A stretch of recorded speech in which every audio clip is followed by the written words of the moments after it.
سوگند به نام پاک خدا، سوگند به شیر سفید مادرم، سوگند به دعای نیکی پدر و مادران، سوگند به نان و نمک دسترخوان پیر و جوان، سوگند به آب و خاک مقدس وطن که مسئولیتی تقدیری امروز و آینده دولت و ملت تاجیک را بر دوش میگیرم. مرا چه کنم مثل شما رفت کردم برادران عزیز. این چیز حقیقت دارم.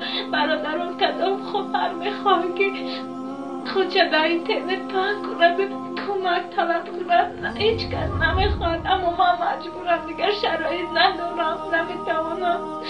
گفتم در خونه مسیطر این ولی دست مسیطر بوده با پوله این برادرم گذری کار شد.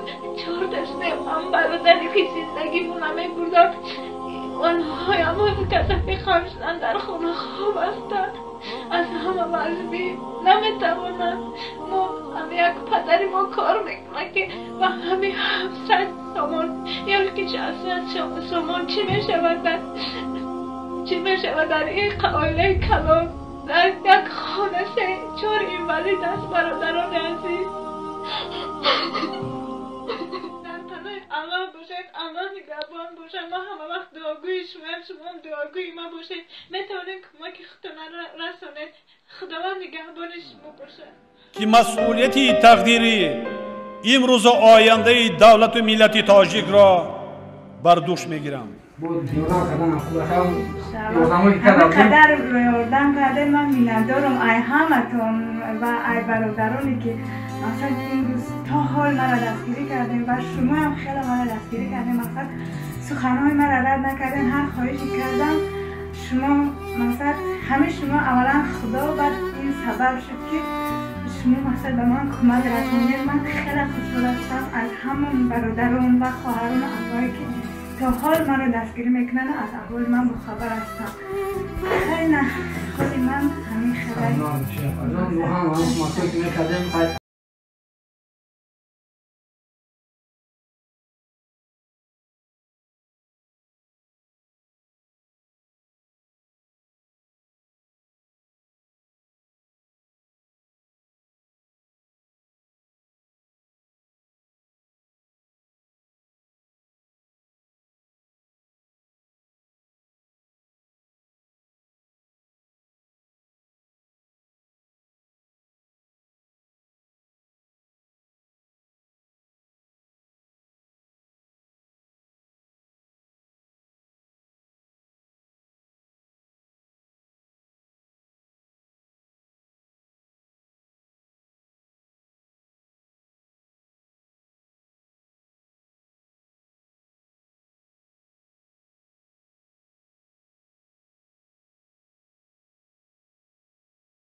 با خبر میگیم خانتون بخدا انشاءالله با خبر میگیریم.